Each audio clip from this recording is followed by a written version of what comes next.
All right, what's up? What's up? Happy Sunday. Happy whatever day it is that you end up listening to this if you're not watching it live with me. This is the Black Podcast Show, the only podcast online hosted by me, your girl Auchante, and I'm going to just jump right into it. You know what I'm saying? If this is your first time checking out the Black Podcast Show, just know I do this every Sunday.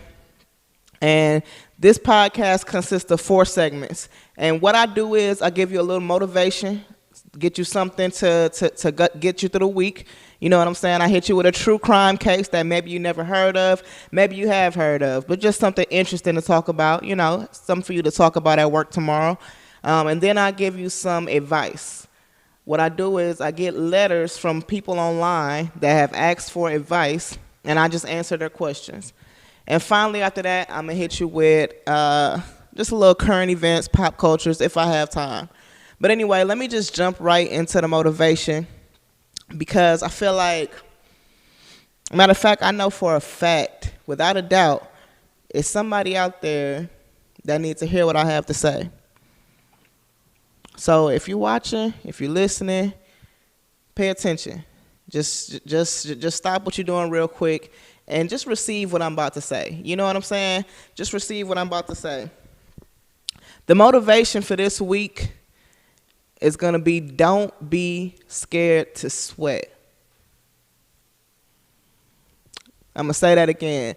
The motivation for this week is don't be scared to sweat.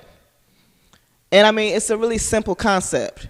So if you ever been to the gym, if you ever been to the gym and let's say you never been before, or let's say you don't go frequently, so you finally getting back in the gym, a lot of time we want to go do something easy. We feel like we gotta, like our bodies have to ease into working out. So a lot of time when people go to the gym for the first time, first thing they want to do is get on the bike or get on some kind of machine where they can sit down. You know what I'm saying? And then they might get on a treadmill and walk for 30 minutes or an hour. And it's a pretty low intensity, low impact workout. And you know what? I'm going to say this. If you're watching this, you're probably thinking, what does she know about working out? And that's fine for you to think that. But somebody had to tell me, don't be scared to sweat. Because the truth is, if you're going to lose weight and you're going to get in shape or whatever the case may be, that comes from sweating. You're never going to lose weight if you don't sweat. But that can be applied to pretty much anything in life. You're never going to get anywhere without doing that hard work. You know what I mean? So, for instance, if I'm talking about my job, selling cars, I'm not going to sell a car 9 times out of 10 if I don't build a rapport with the customer. Because people not going to make that kind of investment with somebody they don't know or with somebody they don't like. And just like you're not going to reach your goals without putting in some kind of work. But it might be hard, and you can't be afraid of that. That's pretty much the gist of what I'm trying to say, is that you can't be afraid or you can't shy away from or you can't get frustrated because something is hard. It's going to be hard. It has to be hard for you to reach your final result. But you can't be afraid of that. You have to embrace that. You got to accept that, and you got to push through that. You know? If I was religious right now, I would say God won't bring you to it without bringing you through it. So, you know, just take that with you throughout the week. Don't be scared to sweat. Don't be scared to take on a challenge. You know what I mean? You can handle it. You have what it takes to be able to handle this situation, or you wouldn't have even been approached by it. You wouldn't have approached it yourself. You have what it takes. You just have to go ahead and do what it takes. All right? Don't be scared to sweat. That's the motivation this week. And we're going to go ahead and jump right into the true crime segment because this case that I'm going to talk about today is actually the very first true crime case that I ever even listened to or heard about or anything of that nature. And the gentleman now, well, I use that word lightly. The guy that I'm talking about today is going to be John Meehan. And if you've ever heard of him, you probably know him by the name of Dirty John. So, Dirty John, E! News did a whole, was it E or Bravo? It was Bravo did a whole series about him. It was on Netflix. And this dude was just truly lived up to his name, a dirty motherfucker. So if you have heard about this, just sit back and tune in. Give me your opinions. Drop some comments. Let me know what you think about it. But I'm going to just get right into it. But before I get into it, I'm going to say this. We live in an age where people date online, where it's very common for you to find someone that you know that has met their partner on the internet. That's very common. Most people do that nowadays. So in the case that I'm talking about today, John Meehan met a woman online and completely misrepresented himself. We have to be so careful when we meeting these people online, because it's easy for people on these dating websites to completely lie about who they are. So that's what happened here in this case. So this guy, John Meehan, from a very young age, we come to find out later, he was manipulative. He was taught to be a scumbag. He was groomed to pull schemes and scams. His sister talks about times when they was about 12 and 13 years old where he would put a piece of glass in a meal at Taco Bell and then eat it and cut his mouth and then say that he found, that basically that they were responsible for it and sue Taco Bell. There were times where he would throw himself in front of a car and sue the driver. So from a very young age, his father was teaching him these schemes and scams as a means to an end to get some money. So John took that with him through college, and that's where he first got the name Dirty John. So John would do stuff where he would manipulate women into sleeping with him. He would manipulate women into giving him money. He would have multiple women thinking that they were in a dating relationship, and he was kind of just playing the field. At one point, John cooked up this scheme where he would have these old ladies thinking that he was capable of doing landscaping work on their yards, and then he would have them write him checks in advance for the work, and then he would never perform any type of services at all. So John was just, like I said, a dirty, dirty motherfucker. Sometimes they even called him Filthy John, or they would just call him Filthy, no John, So John, right out of college, marries this nurse named Tanya. She actually puts him through school. He becomes an anesthesiologist, and shortly after, he actually gets hooked on the anesthesia. So John is giving these patients anesthesia, putting them to sleep, and a lot of the patients actually said that he was great at what he did. He was very calming, very soothing, very charming, great at what he did, but eventually he did get hooked on to the anesthesia. He did get to a point where he was stealing the anesthesia and, taking it home and using it to get high.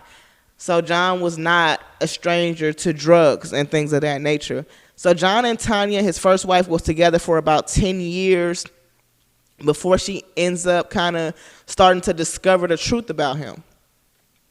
So, well, no, actually they were only together like 2 years. Sorry about that. John and Tanya were together about 2 years before she starts to discover the truth about him. So during that time when she just started discovering the truth about him, she found out that John was actually cheating on her with a doctor at the hospital he worked at. She found out that John was on drugs. She found out that John was actually stealing drugs. And Tanya was the one who paid for John to get through school. Tanya was the one who put John onto this job. So at this point, her name is on the line, and she can't risk that. So what Tanya does, she starts the divorce proceedings, and she actually turns John in to the medical board, to the Board of Health, or whatever the case, whatever the name of that board is. So John actually got stripped of his license to work as a nurse esthetician, and I'm talking about this dude got so nasty on her. Like, he would just call her and leave her messages like, this your last day on earth. Just enjoy your time. I'm over here laughing. I'm over here laughing right now because you just don't even know what I know. I know that you snitched on me. Like, he would just talk really nasty to her. And if you hear some of the calls she recorded, she's pretty much just trying to be civil with him, be cordial, still allowing him to come get the kids, even though he actually does not have anywhere to live at this point. But anyways, John just pretty much eventually ends up abandoning them. He ends up going to prison. He ends up manipulating some other women. He's just on a downward spiral. So he gets out of prison in 2014, and he meets this lady named Deborah Newell. Now, Deborah is like 4 marriages in. So she is trying to find her forever husband. She's in her 50s at this point. John is in his 50s at this point. And she's trying to find her forever husband. So John and Deborah meet, and quickly, because John is so charming, like I said, he sweeps her off her feet. So Deborah thinks that John is some type of doctor because he's always wearing scrubs, which is actually doesn't even make sense because doctors wouldn't leave the hospital probably in their scrubs. That would be nasty. But John sweeps Deborah off their feet, and within 5 weeks, these two people move in with each other. Now, I'm going to say this. As a part of the LGBT community, it's common knowledge that typically women move in fast with each other. You know, same-sex women relationships, lesbians move in with each other pretty quickly. But I'm going to also say that's like a thing that young people do. 5 weeks, moving in with each other within 5 weeks. Both of these people are in their late 50s. That's crazy. It's obviously a bad decision. But right off the bat, Deborah's kids do not like him. Now, Deborah has 2 grown daughters, and she takes care of her nephew whose mom was killed. And right off the bat, they don't like him. Deborah also had a son. Her son was kind of indifferent, but of course, as time went on, her son didn't like him either. So right off the bat, Deborah's kids don't like him. They like, Mom, he a bum. He coming in here with scrubs on. He coming in here with dirty tennis shoes on. Like, Deborah has money. Deborah runs a successful design firm. So she's an interior decorator, and she's very successful. So her kids are pretty much like spoiled. They have all the finest things. They live in this huge house. They have great furniture. Her daughter has a safe with all these purses and stuff in it. So you can imagine they seeing this guy that actually just got out of jail 2 weeks ago, little does Deborah know. And he just looked like a bum. So Deborah's kids not feeling him, but Deborah starts actually like sneaking around behind her kid's back trying to date this guy. So 5 weeks in, they move in together. 2 months in, they get married. And once again, Deborah is sneaking around, so she don't even tell nobody she gets married. And her kids, once they find out, they're pretty much like, okay, we have to put an end to this madness. Her daughter hires a private detective to find out the truth about John. Because what she's noticing is John gets up every day, leaves the house, using her mom's car, acting like he's going to work, and nobody knows what he's actually doing. So it turns out that sometimes he's actually just coming back home once Deborah leaves. Like, this dude is just a bum. He's just a bum. I don't even know how he was getting money, but he was getting money sometimes because he would come give her money here and there. But for the most part, she was just paying for everything. He would keep telling her, oh, my money is tied up. I got child support. Oh, it's tied up in these house taxes. I just sold my house. He would come up with all these excuses. And Deborah, I guess she, like I said, she was pretty much desperate. She just believed him. You know, he was her guy. He made her, I think she was just dumb for him. You know, he constantly told her how beautiful she was, constantly just complimented her, did everything for her. So, you know, if you actually watch the show and listen to her talk about it, initially he pretty much love bombed her. So she literally couldn't even just wake up in the morning and do anything for herself. He would be at her bedside with a smoothie every morning or some tea. He would help her into the shower. He was catering to her hand and foot. He took care of all her cars, kept him washed, detailed, oil change, all that. So he was definitely on top of things, but he was just a compulsive liar. So one day, her daughter finds all these papers. Like, I ain't gonna lie, her daughter was all up in his shit because she didn't really like him like that. So her daughter finds all these papers about divorces, about John being on these websites called, what was the website called? It was like baddate.com or something like that. And all these women are talking about dates they've been on with John where he skipped out on a date, left them with the bill, or where he manipulated them and tricked them into giving him money. So John would date women and then like get nude pictures of them and then blackmail these women for money. He was just a scummy guy. So he had all these papers with all this information on them, and Deborah's daughter found them. And then pair that with the information that the private eye gave them, John had all these restraining orders. He had all these arrests. He spent time in jail. So Deborah was completely overwhelmed. She felt stupid. Anybody would. But most people probably would have done some type of research. I mean, maybe not. You know what? I'm not even going to put all that on her. Most people wouldn't do some type of research. So yeah, Deborah finds out that John is just a piece of shit. They met in October. By March, she finds out everything. So she tries to leave him, but of course, John is smooth. They take a couple months break, but he convinces her to come see him, and they reconcile. And during this time, John actually got hurt. So John had some kind of kidney disease, so he was kind of in and out of the hospital. I mean, they're older people, so stuff like this is to be expected. And Deborah just felt bad for him. And so they got back together, and then she just kind of realized that he was not a good guy. You know, he started referring to all her stuff as his, and he would say stuff like, if we are divorced, you'll have to give me half of everything. And she would be like, well, no, I wouldn't have to give you the things that I had before I met you. That would be mine. He said, no, everything that's yours is now mine. So, of course, she started feeling very uncomfortable with that kind of terminology being thrown around. So, eventually, she left him, and he started stalking her. Her kids. John was just crazy. He was very sick in the head. And eventually, one day, he's stalking her daughter. This is over a couple-day period, and he approaches her daughter, confronts her in the parking lot of her apartment complex. And so he actually attacked her daughter, but her daughter was out walking her dog. Her daughter's name is, I believe it was Tara or Tiara. Let's call her Tara. So Tara is out walking her dog, and John attacks her. Her dog actually bites him, and when the dog bit him, of course, he got distracted. Tara actually, in anticipation of this type of situation occurring, had a weapon on her. So she stabs John. She grabs her knife out of her backpack and stabs John repeatedly. And then eventually she stabs him in the eye. The knife went through his eye into his brain, and he died. He, stopped attacking her from there. But just a crazy situation. Just a very crazy situation. So John Meehan is dead as of now.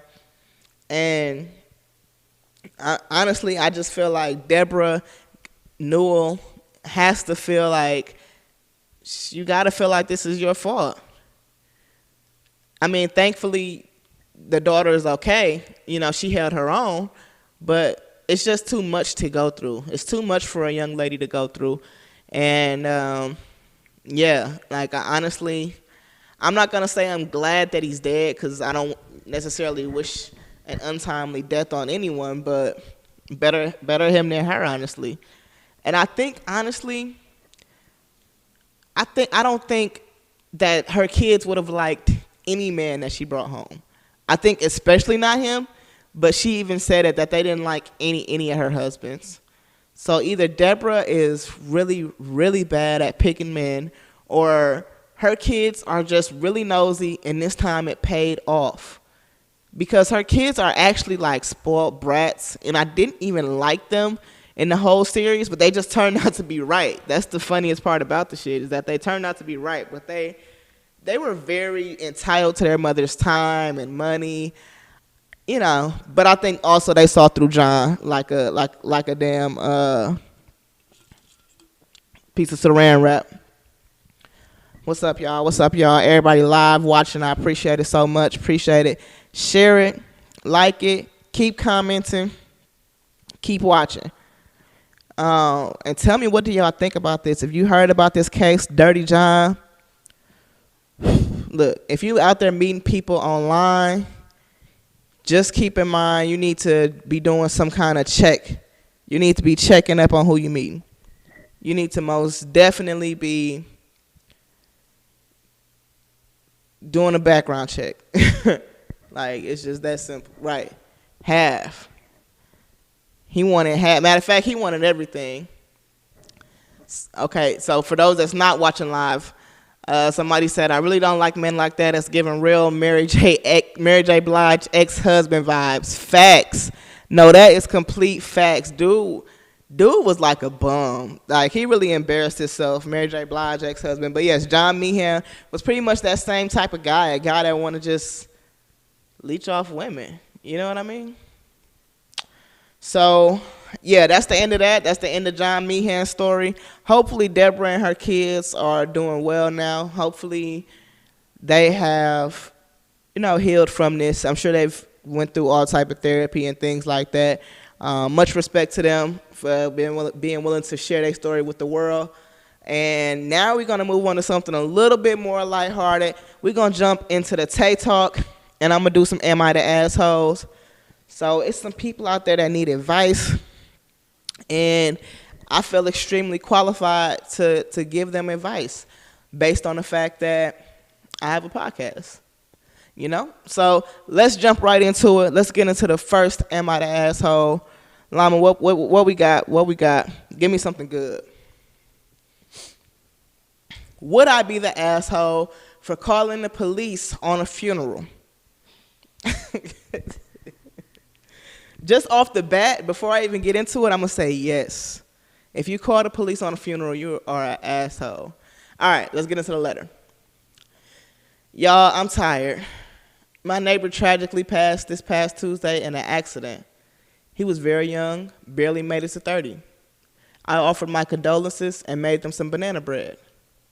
However, they have been having very loud mourning parties since Wednesday night, and it's now Sunday. They're Mexican, and apparently it's common for their funerals to go on for several days. But they have about 40 people and a microphone set up in a very small backyard that's probably 15 by 30 feet. Other than the loud preacher man, the singing, the band, and the loud chanting, I can hear things scraping up against my fence and my bedroom window. That's about 3 feet from the fence. Oh, and my bedroom window is about 3 feet from the fence. I haven't been able to sleep for several nights, and I was okay with it because this man died, and I thought it was beautiful how everyone was coming together to celebrate him. I even crashed at my parents' house and a friend's house on 2 separate days, but I'm over it. I want to go over there, but I'm a bit embarrassed about crashing a funeral. I just feel like 5 super loud nights is overkill. Also, they never do any of this during the day. They wait until 8:30 p.m. to begin with all the noise. Would I be the asshole? I'm going to say this. It's not a laughing matter, but my nigga first statement was, y'all, I'm tired. Y'all, I'm tired. I know for a fact this is a black person. I don't care what nobody say. So with that being said, I'm going to call you Shamika. And Shamika, would you be the asshole if you called the police? I don't know. This is the first time I'm stumped on Am I the Asshole. This is the first time in Tae Talk history. I don't know. I do not know if you would be the asshole or not, Shamika. I'm going to say this. Because how can you even go over there and speak to them? Would that be appropriate?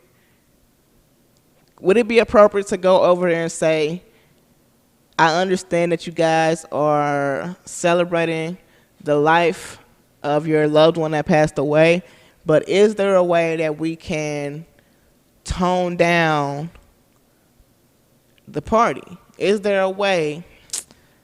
I don't know. That's a hard one. I don't know. I'm going to say, matter of fact, fuck it. I'm going to say no, you're not the asshole. Because probably calling the police is probably the best way to go about it. And it's anonymous. The police not, unless the police go up there and be like, somebody in, apartment 29 or somebody at this address, which they probably don't do. So, yeah, I would say calling the police is probably your best bet. Not the asshole, because you got to get some rest. You pay rent or you pay mortgage or you bought wherever it is that you stay, and you have a right to some kind of peace within that dwelling. They can do whatever they want outside that dwelling, but once it's affecting what's inside, that's an issue. So, yeah, not the asshole. Let's jump right into the next one. Well, we got something good. Am I the asshole for telling my sister she shouldn't have announced her pregnancy so early? Jeez Louise. Am I the asshole for telling my sister she shouldn't have announced her pregnancy so early? I'm going to say you're the asshole, but let's get into it. My sister recently had a miscarriage at 22 weeks. She had announced the pregnancy at 12 weeks. I thought it was pretty early, risking the chance of jinxing it. We were happy for her, and now that the worst has happened, we are supporting her. She has been talking about trying again, and I told her if it does happen, don't tell us until the baby has reached viability to avoid something like this happening again. She got mad at me and said it didn't matter when she announced the pregnancy because this could have happened either way. I replied that was true, that while that's true, it's pretty common knowledge not to announce it so early because the risk of miscarriage is higher. She cursed me out, and we haven't talked since. She told our mom and other sister about it, and they agree with me, but also think I should have had a bit more tact since she's still grieving. I'm going to say yes. You are most definitely the asshole. I'm so confused as to why you felt the need to give her that tidbit of advice. So next time, you trying to get pregnant again? That's cool. But next time, just wait. Don't tell us just in case you miscarry again. Like, what's your purpose in saying that? She's the one that's going through the most. So it seems like, you know what? You didn't say your age or gender. So either you a guy or maybe you're just young. I mean, you could be just an inconsiderate woman, but I think that was just kind of tactless. You don't tell somebody that just had a miscarriage, okay, next time you get pregnant, don't tell us just in case you miscarry. She's going to need your support again. Like, if she miscarries again, she's going to need you again. So it's best for you to know so that you can be prepared to support her in whatever way you need to. So I think that comment came from selfishness, and I'm going to say you are the asshole. You sound like a total asshole. What your sister does is her business. You would have done the same if you were pregnant and excited. That was one of the comments I just got if you're not watching live. Yeah, I totally agree with that. This sister is excited. She's pregnant. Of course she's going to tell her family, like, you're her sister. So I'm kind of confused as to, I guess I would need to know more about why you felt the need to say that. So, yeah, you're the asshole so far, though. That's what I got for you. You're the asshole. Lama, give me another one. I'm on a roll. I'm helping these people out. Saving the world one am I the asshole at a time. Am I the asshole for not going to my mom's surgery because she won't let me bring my service dog? I'm going to say you're the asshole. But, okay, let me read it first. My mom is getting surgery tomorrow to remove a small tumor from her breast. It should be pretty straightforward. She said she'd like me to come, but I'm not allowed to bring my service dog. She won't give me any reason as to why. Simply says it's her day and she doesn't want him there and she's entitled to that. So I basically told her, then I can't come. She never came to any of my invasive pain procedures, so I'm inclined to just not go. Am I being an asshole here? Just adding to the post, he is a real service dog for medical reasons. Yes, I would survive without him, but he's a service dog for a legit disability, not an emotional support dog. Second edit. She's done this before with things not hospital or medical related, so I don't believe it's a sterility issue. I'm going to say you're the asshole. And being that you said your mom has never come to any of your appointments or your invasive pain procedure, maybe you have a right to be the asshole. Maybe you're justified in your assholishness, but you are most definitely the asshole. Yeah, you're most definitely the asshole. I'm gonna call you Jared. Yeah, you're giving me Jared vibes. Jared, you know, I don't know why your mom didn't come to your procedures.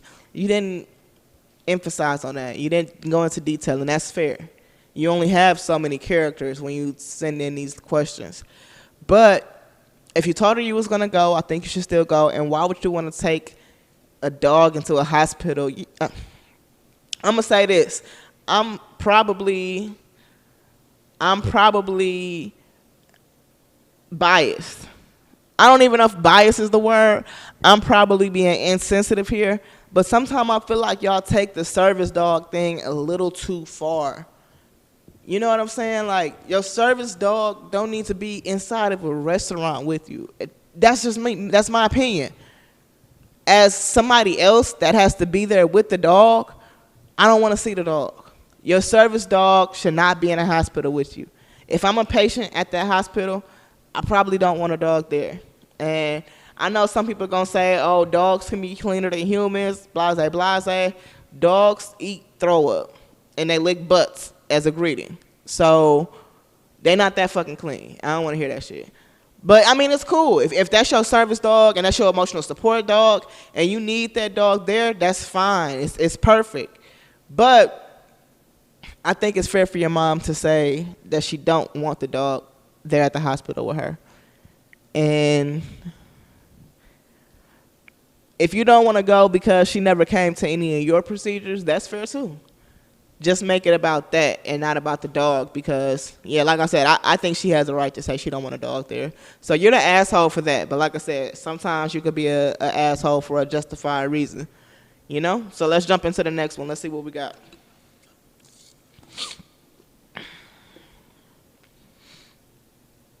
Am I the asshole for wanting to propose with an heirloom ring? My great-great-grandma's ring is a pink sapphire and white gold ring that my grandma told me would be passed down to the women of the family.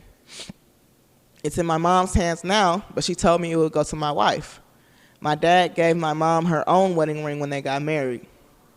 My girlfriend and I have been dating for 3 years, and I've decided to propose. I showed her a photo of the ring and asked if she liked it or would like me to get her her own. She said she wants the heirloom. So I asked my mom for the ring to propose with, and she told me to either propose with my own ring or have my girlfriend agree to sign an agreement to give the ring back in case it doesn't work out, or if it was lost, to pay a certain amount. She needs to get the ring appraised. I'm sure it's expensive, but I don't want to give my girlfriend a ring with that kind of agreement since it will look like my mom doesn't think the relationship will last. I go back and tell my girlfriend that I'm going to get her her own. She asks me what happened to the ring, and I told her my mom has conditions and I don't want her to have to deal with that. She texts my mom directly and asks, and my mom told her I agreed to just get her to sign the agreement. And told her that I agreed to just get her my own ring and that I don't want her signing the agreement. Now my girlfriend thinks I care too much about the ring and to give it to her, and she thinks my mom thinks it won't last and told me to hold off on proposing. It's a huge mess. Oh, sorry about that. I know I sounded retarded reading that. I'm going to say not the asshole. Not the asshole at all. It sounds like you might be kind of young based on the way you wrote that. But also, it says that your dad gave your mom his own ring when they initially got married, so that when she passes her ring on to your wife, she's going to have her own ring, you know, as pretty much like a backup. So it sounds like you do need to get your wife her own ring or your own ring for her. But it does sound like she also will get the heirloom. So are you the asshole? I'm going to say not the asshole. No assholes here. Mom's not the asshole. Girlfriend's not the asshole. And you aren't either. I'm going to call you Steven. I feel like I use Steven all the time. So, no assholes here. Let's do another one. I know I got at least one more. I told y'all I'm saving the world. One am I the asshole at a time. Okay. Lam, is it a way you can make that a little bit bigger maybe?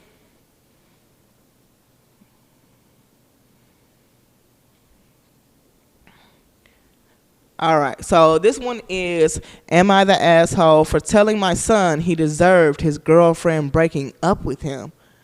Oh, I'm going to say you are the asshole. All right. So my son had a long distance girlfriend recently for about 2 years. She was great, a really nice girl, and we all loved her, welcomed her with open arms. She was flying here constantly to visit him, like a weekend a month, and he didn't lift a finger to go visit her. I tried talking to him about it several times and told him he should really start looking into flying over to her instead of expecting her to do all the traveling. He said no, and my wife probably had something to do with it, as she constantly told him she was afraid of him flying. I spoke to them both and said this girl is great for him. She was willing to move over to our country too, but said there was one condition, that he would have to fly over to her country too, which is fair enough. He said no. He didn't want to fly or travel anywhere. My son was becoming lazier and lazier, eventually telling his girlfriend and us that he was perfectly fine never traveling anywhere, including holidays, etc. Last week, he told us she's dumped him. I went on her Facebook page, as we're still friends. She wrote us an apology letter about how she's upset it didn't work out, but these things happen, so we're on good terms. And it looks like she's with a new guy already. Me and my wife have no doubt that she was seeing him while still in a relationship with my son. I confessed to them both that I actually agree with her decision and he should have accepted it. He did not treat her properly, and I hope he learns lessons for the next one because he needs to make more of an effort. I said he deserves it for his lack of effort in that relationship and for essentially just allowing this girl to spend all her money and time coming here all the time. It's another one for this one. Coming here all the time. Wife and son are very upset that I said this, very upset, and my wife says I'm being horrible. Am I the asshole? I stand by what I said. I'm going to say you are not the asshole after reading that. Actually, I thought she was the asshole at first, but not the asshole. Your son sounds like just lazy as fuck. Right. He deserved that.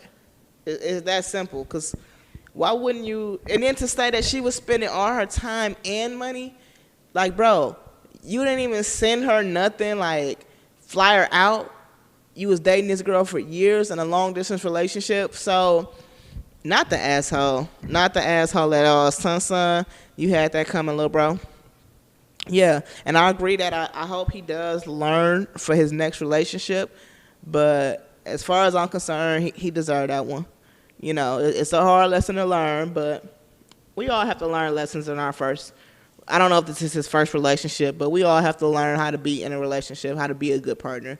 So hopefully, like you said, he learned something from this and don't just consider himself to be the victim of an evil woman or something like that. Do I have another one, Llama? Or is that the last one? That's the last one. That's the final Am I the Asshole? So I'm going to just jump into some things real quick. So as y'all know, Kanye West just dropped his album, his highly anticipated, highly awaited, highly all that album, Donda. And this is the album that we pretty much have been waiting for probably since the untimely and unfortunate passing of his mother, Donda West. So there's been so many mixed reviews about this album. And I'm going to say this. What I love about Kanye as an artist and more so as a businessman, he has that polarizing ability. He really does. People either really love him and the things he does, or they really hate him in everything he does. And of course, some of us fall kind of in between. In between, some of us are in the middle, but Kanye West is so polarizing, and he has that cult-like following and fan base. So when I first woke up this morning, already in the group chat, first thing I see is Donda. Kanye just dropped. No opinions yet. So eventually, I started looking on social media. A lot of people said it's trash. Now, mind y'all, this is coming off the tour. So a lot of people that recently went to the album listening party that he had in Chicago said that it was very wild. And at this point, my opinion of Kanye is that he kind of has turned into a hype beast. You know what I mean? Kanye has kind of turned into, I don't know if I want to say a clout chaser because it works, but it just seemed like everything is kind of just for attention. So they said he had like a house built on stage. At one point, he went inside the house with a big screen TV and stayed in there for a while. Then the house caught on fire. He himself caught on fire at one point. It was just all over the place. He got married to Kim in the show at one point. And I mean, all that sounds amazing. I guess it's just more of a production. I don't know. I guess it's amazing. Kanye West is a very creative soul. I can honestly say dude is most definitely a genius. But I don't know. You know what? Yeah, I can't even really say, because when I'm saying it out loud right now, it's kind of like, this nigga's amazing. You know what I mean? Like, most people just hop on stage, do a show, but he does all this extra stuff. What I will say is that if I'm coming there to hear your music and just hear you do a show, spit the music, you know, sing your raps or whatever the case, that might be annoying because a lot of times they say that he don't get a chance to do the songs. So I don't know. Kanye is Kanye. If you go into a Kanye show, I guess at this point you know what to expect. As far as the album goes, as far as Donda goes, honestly, I haven't gotten all the way through it. Keep in mind, the album is actually like 27 songs long. So I haven't even had the opportunity to finish it. It's like almost 2 hours long. But from what I've heard so far, I'm like 6 songs in. I actually like it. I actually like it way more than I thought I would. I didn't care for Life of Pablo. I didn't care for the Yeezus. But I like this one so far. One of my friends said that it was very repetitive. He felt like it was just one long, continuous song. And I actually did not feel that way. And like I said, I'm only 6 songs in. So at this point, I'm just barely 1/4 of the way through the album. But I like it. I really do. I like it so far. I'm going to finish up, and I'll probably give y'all another opinion. I'll probably listen to it a few times. But I've seen a lot of people say they thought it was garbage. And it's not College Dropout, Kanye. And if that's what you're looking for, you should just stop listening to Kanye altogether, because that's never coming back, ever. It's not College Dropout Kanye. It's not Late Registration Kanye. Hell, it's not even Graduation Kanye. But it is Kanye from that point on. This is the quality album that we've been looking for from everything he's given us. This, to me, is what we've been looking for as far as quality. I think it was Yeezus. Honestly, I haven't even been keeping up with his last albums. The gospel one, I don't even acknowledge that. I haven't heard that one at all. But I think it was Yeezus, the one that didn't have a cover. It was just like a clear CD. That one was just too experimental for me.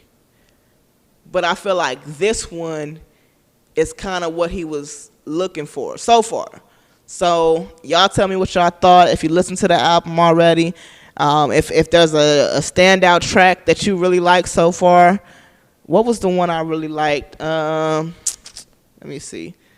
Let me pull up the track list real quick. Because it was one I really liked. Hold on. Donda track list.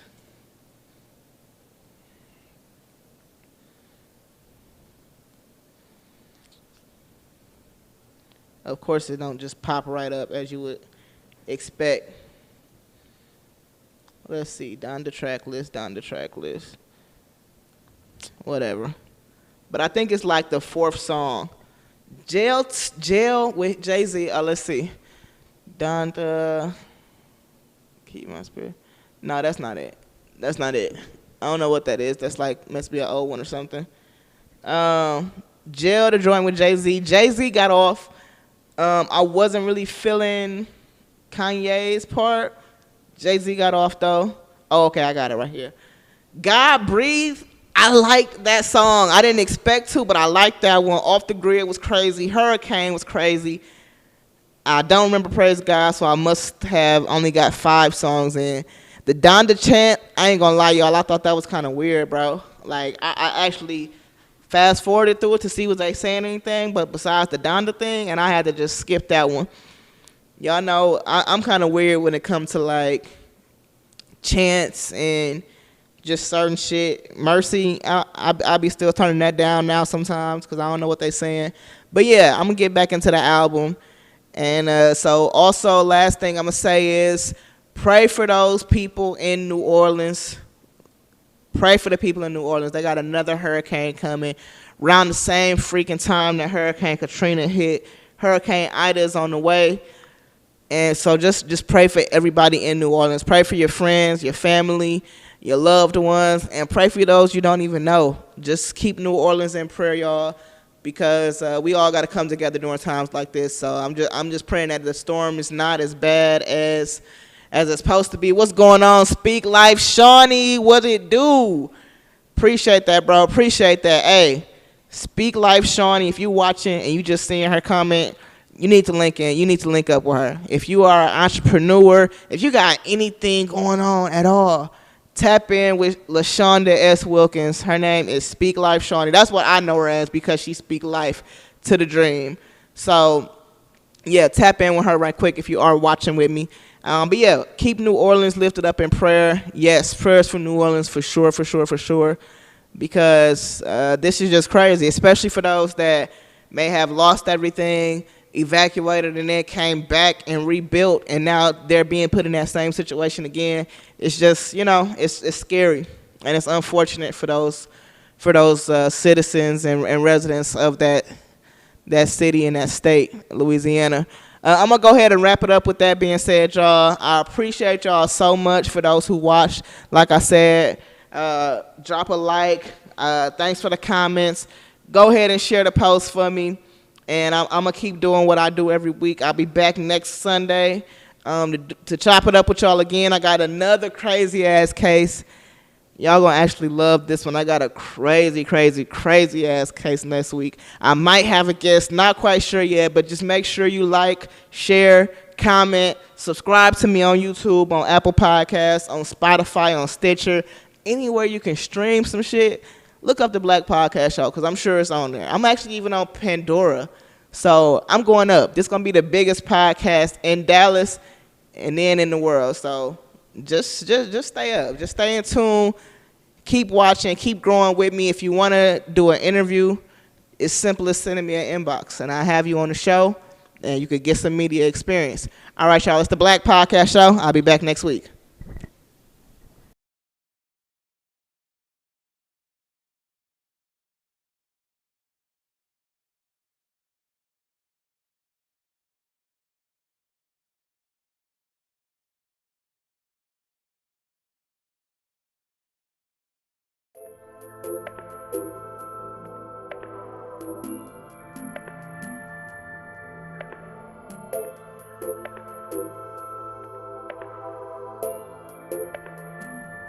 The Irie Place.